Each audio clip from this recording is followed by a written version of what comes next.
Boa tarde, bem-vindos a mais um programa Caminhos da Responsabilidade do COPIC, o Conselho Português de Igrejas Cristãs. Acabámos de viver a semana de oração pela unidade dos cristãos, que no hemisfério norte tem lugar entre os dias 18 e 25 de janeiro. Para falarmos um pouco sobre aquilo que aconteceu e para refletirmos também o tema proposto para esta semana e depois falarmos um pouco sobre a dimensão ecuménica da Igreja, temos connosco em estúdio duas pastoras, ambas da Igreja Presbiteriana, a pastora Maria Eduarda e a pastora Cassilene Nobre. Boa tarde, bem-vindos ao nosso programa. É uma alegria contar outra vez com a vossa presença. E, como acabei de dizer, nós acabamos de viver a Semana de Oração pela Unidade dos Cristãos. É uma semana cheia, pastora Maria Eduarda. É uma semana de grande alegria. Na região centro nós chamamos-lhe a Caravana Ecuménica, porque fazemos cerca de 5 celebrações e vamos de paróquia em paróquia com um grupo de pessoas das várias igrejas, de várias cidades e vilas, que vão a todas as celebrações. Então é um tempo de reencontrar irmãos na fé, católicos e protestantes de diversas comunidades, e é um tempo de grande alegria. É uma maneira muito esperançosa de começar o ano.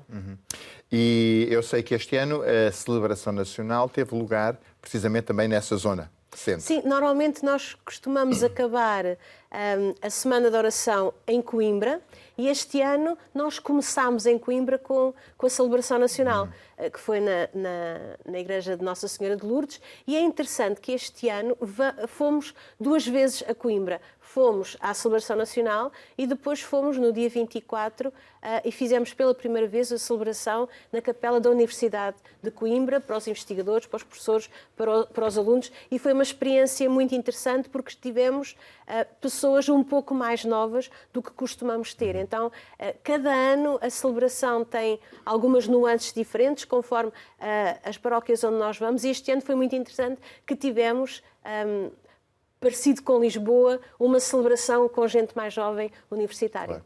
Em Lisboa é comum essa celebração promovida pelos jovens?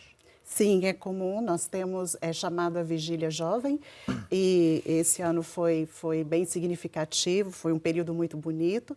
Estiveram lá reunidas várias comunidades de várias denominações diferentes e foi mesmo um tempo muito agradável.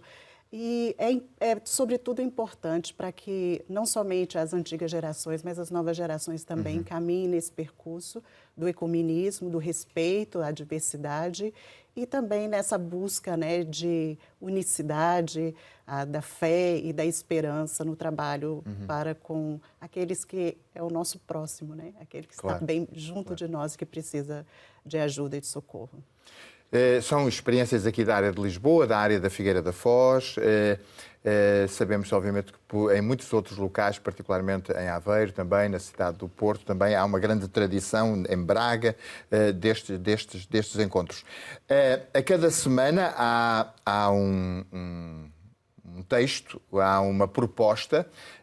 Este ano, este era o libreto que foi produzido para a Semana de Oração pela Unidade dos Cristãos, que tinha como tema uma passagem do Evangelho de Lucas, onde se faz referência ao mandamento.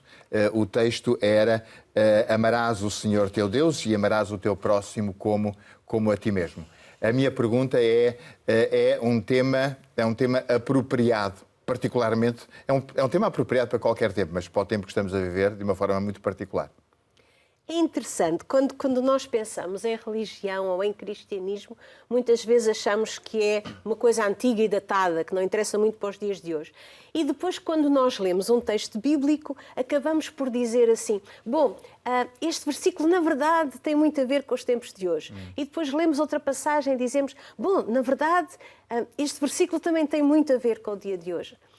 Então, quando nós despimos o texto bíblico de todo o contexto cultural, de todo o contexto histórico, percebemos que as palavras fazem todo o sentido nos dias que nós vivemos. E é muito interessante que na Semana da Oração pela Unidade, normalmente escolhem sempre um tema e todos os anos nós dizemos a mesma coisa. este tema tem mesmo a ver com os dias de hoje. É verdade, o tema do amor num mundo que nós vivemos e que o Ocidente está a experimentar de guerra, não é que não tenha havido guerras todos os anos, mas agora o Ocidente sente na pele a repercussão de 2 guerras terríveis que nos estão a assolar. Então, esta história do bom samaritano é uma história que ressoou muito nas celebrações que tivemos. E, de alguma forma, também é visível no tema a preocupação daquele que o propõe. Porque todos os anos o tema e o libreto que temos para a semana, ele vem de um país e manifesta também as preocupações desse país. Exatamente. Essa foi de Burkina Faso e tinha como objetivo trabalhar também todas essas questões, que é um contexto do país com muita guerra, com muito partidarismo, com muitas divisões. E é um texto onde Jesus ensina o amor ao próximo. E eu acho curioso porque Jesus deixa bem claro que o próximo é aquele que precisa da nossa ajuda. Nesse contexto de guerra, nesse contexto de separatismo, nesse contexto de intolerância religiosa, a parábola vem nos ensinar, né, o respeito às diferenças e acabar com o preconceito, não é? Na verdade, quando nós pensamos em ecumenismo e pensamos em unidade, nós não pensamos em juntar todas as religiões numa mesma fé, porque isso seria impossível. Mas juntarmos no objetivo de caminharmos juntos com respeito às diversidades, com respeito à característica de cada um, visando o bem da humanidade. Claro. Afinal de contas, o que é mais importante é o ser humano. E a parábola deixa isso muito, muito, muito claro mesmo, que nós precisamos superar as barreiras, né? Precisamos superar as barreiras que nos separam e olhar a vida como um todo, né? Cada um sem abrir mão daquilo que crê e da forma que vive, mas abrindo também horizontes para o respeito e para o diálogo comum. Eu penso, sobretudo, que a Semana de Oração pela Unidade é importante porque ela é um sinal, né, do reino de Deus acontecendo aqui e agora. E que nos leva ao desejo de refletir sobre a nossa responsabilidade, confessar o nosso pecado daquilo que fizemos, que causou separação, que magoou e que pode nos fazer sentir que precisamos perdoar uns aos outros e trabalhar nesse contexto de caminhada cristã e superar as coisas que nos separam. O grande desejo de Jesus era que fôssemos um, né? Como diz o Evangelho de João 17. E essa oração, né, e essa parábola nos estimula a buscar essa cooperação entre as igrejas, entre as religiões, de forma respeitosa, né, com um diálogo sincero e que visa mesmo o bem comum, o amor ao próximo. Então, esse tema é muito, muito, muitíssimo relevante para o nosso tempo. Também é importante porque nós precisamos colaborar, né? Tendo uma visão de unicidade, de caminhar juntos, nós podemos contribuir muito mais para o bem social, para o bem, sobretudo, daqueles que necessitam de grande ajuda nesse momento. Sobretudo nesse contexto de guerra, de inflação alta, né? De um mundo que está mesmo complicado para se viver e há muitos que precisam, e essa caminhada ecumênica, essa interação entre as expressões de fé em prol daqueles que realmente anseiam por luz, anseiam por fé, mas também anseiam por práticas de justiça e de transformação social.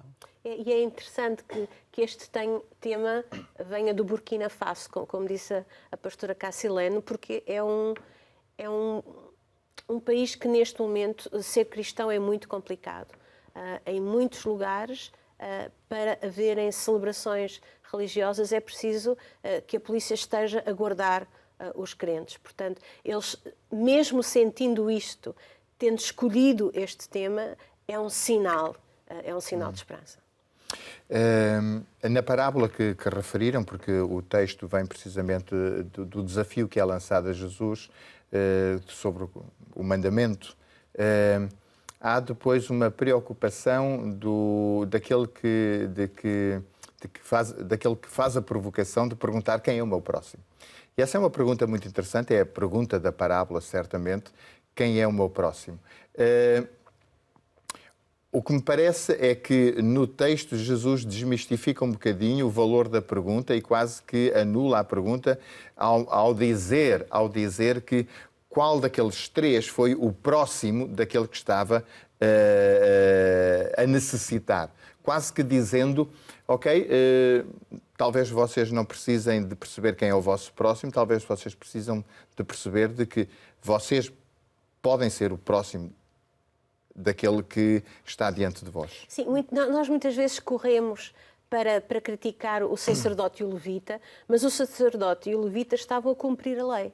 Portanto, eles estavam a ser bons religiosos porque aquilo que a lei lhes dizia que não deviam tocar alguém que estivesse impuro. Portanto, eles estavam a cumprir religiosamente os preceitos. E aquilo que esta parábola nos diz é que cumprir preceitos e ser puros não leva a nada quando vemos alguém na beira da estrada. E isso é um ensinamento para nós, que muitas vezes nós limitamos. E quem está dentro de uma religião tem um código de normas que diz é assim que foi feito, é assim que será feito. E o Evangelho sempre nos desafia a dizer, ok, alguma coisa que sempre foi feito não significa que é boa. Significa que cronologicamente aconteceu antes de agora. Agora, diante desta situação, o que é que tu vais fazer? E eu acho que hoje em dia vivemos num mundo em que todas as respostas que nós tínhamos para problemas não estão a resultar. Então é importante ir ao Evangelho e perceber quais são as respostas que eu preciso hoje para as perguntas que me estão a ser feitas. E eu acho que nós vivemos numa sociedade que neste momento está perdida, porque é como se estivesse a ver nas enciclopédias e a buscar no Google quais são as respostas e às vezes nem sabe as perguntas nem as respostas. E aquilo que esta parábola nesta semana nos fez refletir foi: há respostas que têm a ver com olhar o outro. Ver o que é que o outro precisa. Não são as tuas respostas, é qual é a pergunta que te está a ser feita. Mas eu penso também que há um outro fator importante, que é a religiosidade por si mesma, ela se torna vã quando ela não olha a necessidade do próximo e quando nós mesmos não nos colocamos à disposição daquele que está a precisar. E sendo assim, a parábola também nos desafia a deixar a religiosidade e a prática do amor. Essa coisa do amor é muito forte, né? Foi por amor que Jesus se entregou na cruz e é por amor que Jesus nos acompanha o tempo todo. Foi por amor que Deus enviou o seu Filho nesse período agora que nós estamos prestes a viver. O amor é a essência de tudo. E quando nós temos a religião apenas como uma expressão da nossa fé e não há uma prática nisto, né? Ela se torna vã. E eu acho que a parábola também nos chama a atenção para isso, né? Eu tenho uma fé, eu creio num Deus, mas é a ação que gera resultado.